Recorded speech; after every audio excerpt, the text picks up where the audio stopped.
Hi, I'm Marianne from a small town in Austria. A few years ago, I accidentally discovered that I'm adopted, and my dad doesn't know I know. Since then, all I've wanted is to find my real parents. Before I continue, please like and subscribe. I never knew my mom, but I grew up with the most amazing dad. He worked as a carpenter, and even though we never had much money, I had everything I needed. And what I needed most were books. Dad would read to me every night, and I became obsessed. When I joined school and discovered the library, I felt like I'd gone to heaven. And I always preferred my friends from stories over real people. Once in 6th grade, I needed to use the dictionary, so I went to Dad's room and climbed a stool to take it down from the shelf. Just then, the stool under me wobbled, and I went crashing to the floor with some books. As I started picking everything up, I saw something that left me shook. It was a picture of a couple holding a baby, and the woman looked exactly like me.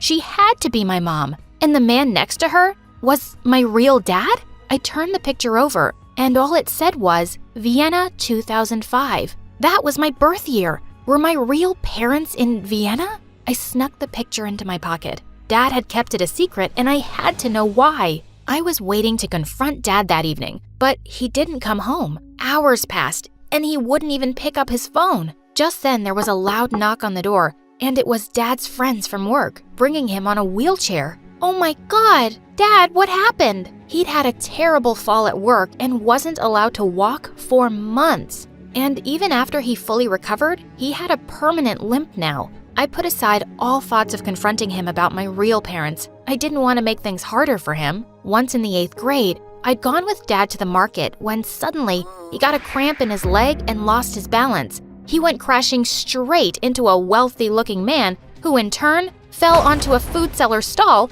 bringing down the whole thing with him. As I helped Dad up, the wealthy man turned to him furiously. "You blind, ignorant man! Look what you've done! My suit is ruined! Do you know what it costs? More than your house, I'm sure!" Don't talk to my father like that! He didn't do it intentionally. He has an injured leg. So why is this cripple going around causing trouble for everyone else? I want the money for my suit! You may have all the wealth in the world, sir, but you certainly don't have any compassion. My father's ailments is something he can't help. But what's your excuse for your cold, unfeeling, dead heart? Hey, kid, just shut up and… But just then, a rich-looking lady stepped forward. Don't talk like that to the child. Will this solve your problem? She waved a thick bundle of cash in his face. In 2 seconds, the man's anger was gone. The rich lady even gave money to the stall owner, and she offered to take me and Dad home. We invited her in, and soon after,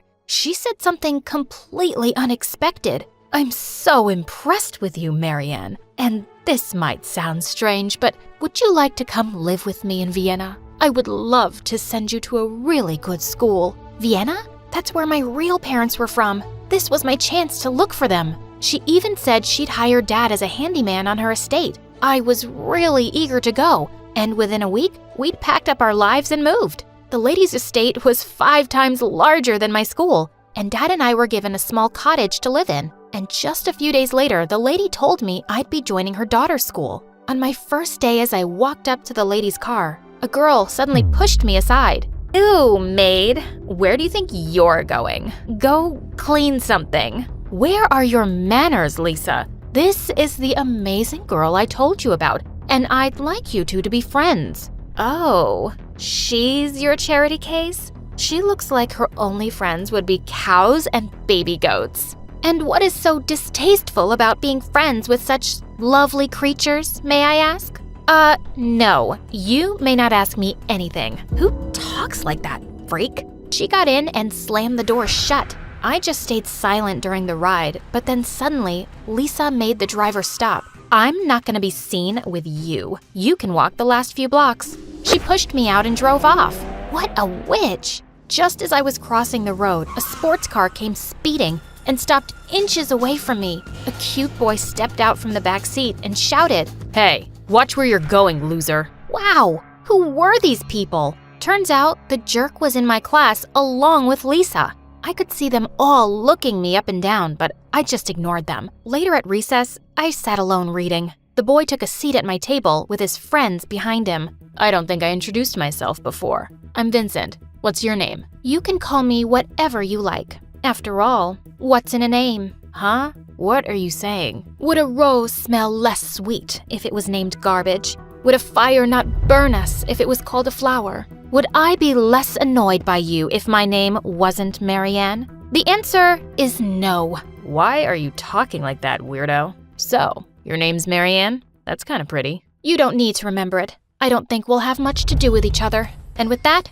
I just left. Aw, poor Vincent. How does it feel to be rejected by a girl? Oh, please. I just need a little time with her, and she'll be head over heels in love. I can work my magic on any girl. Well, I'm not so sure about this one. Challenge accepted. It was no surprise that Vincent and Lisa were best friends, and their gang was the meanest bunch of kids around. I'd see them picking on smaller kids at recess or poking fun at their classmates. They didn't even spare the teachers. So I was horrified when the physics teacher announced that I'd be paired with Vincent for a project. But he looked delighted. I tried ignoring him and was reading the science book to figure out something when suddenly he snatched it from me. Why are you always staring at a book when you could be looking at more beautiful things? Like me. I don't have time for your nonsense, Vincent. Give that back.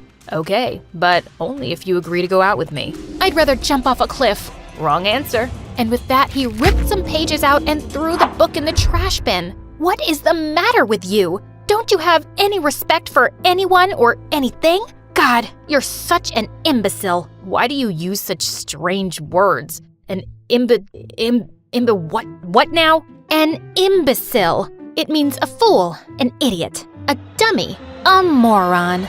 I pushed him away and he went crashing into our half-finished project, but I didn't even care. There was no way I was working with him.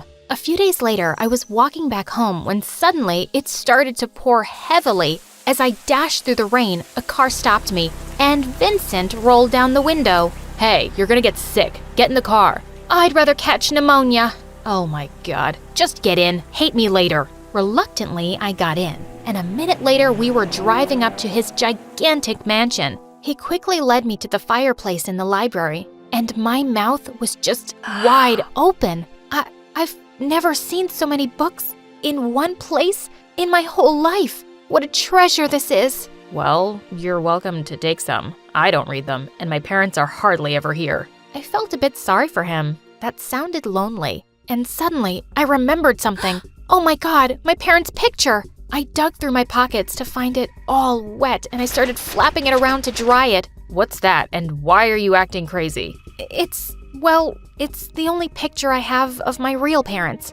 I told him how I'd discovered it and that I carried it around with me, hoping I'd find them somewhere. I think I could help you with that. My parents know a good private investigator. He could probably track them down. Do you really mean that? That would be amazing. Thank you so much. As we spent some time talking, I felt myself warming up to Vincent. When he walked me out to go home with his driver, I suddenly turned to him. Vincent, why do you act that way in school? What do you mean? I mean, you have everything in the world and you're wasting every opportunity to learn. And all you do is tease and mock other people. I'm sure your life isn't perfect, but that's not an excuse to be the worst version of yourself most of the time. I thought he'd be really mad, but instead, he took my hand. I'm sorry you've only seen the worst of me. I'll try to change that. He kissed me on the cheek before he turned away, and for some reason, I couldn't stop smiling all the way home.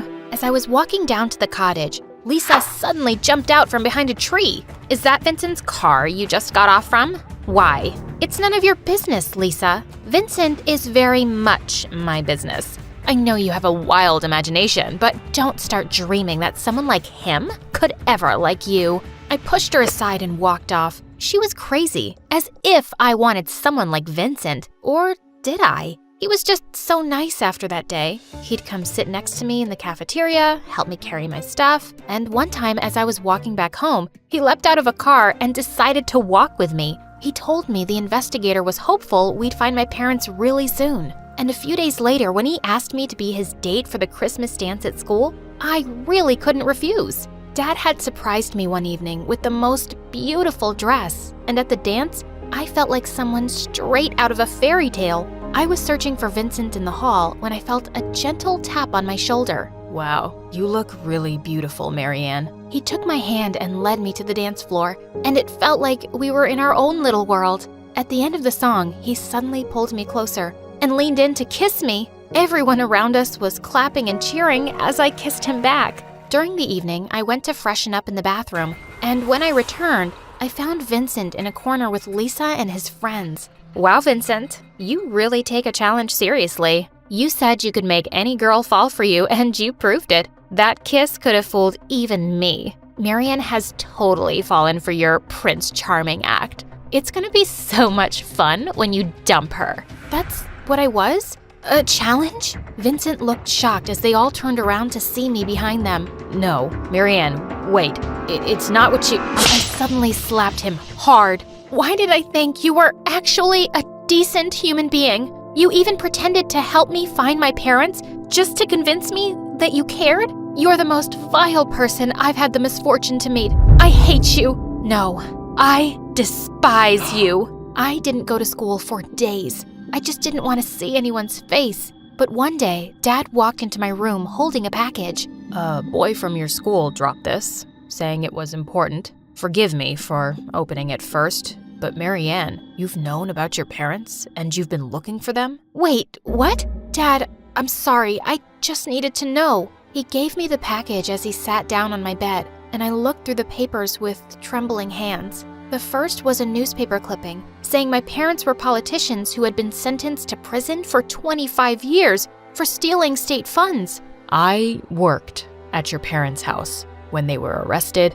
you were going to be sent to an orphanage, and I just really wanted a kid, so I adopted you, Marianne. I kept the truth from you because I thought it would only make you upset. I'm sorry if I haven't been the best dad. I jumped forward and hugged him, tears pouring down my face. No, you're the most amazing dad anyone could possibly have. I just wanted to know who they were. But it's not because I've ever been unhappy with you as my father. Not ever. Dad hugged me back. If you ever want to see them, I'll arrange a visit, okay? It won't bother me at all. I know you're my daughter. By the way, that boy just left if you want to talk to him. I ran out the door after Vincent, who was walking down to the gate. Why did you do that? Your stupid challenge was over, right? Why did you make an effort to find my parents? Marianne, it did start off as a stupid challenge, and I wasn't planning on falling for you, but I did, almost instantly. What I feel for you is real and true.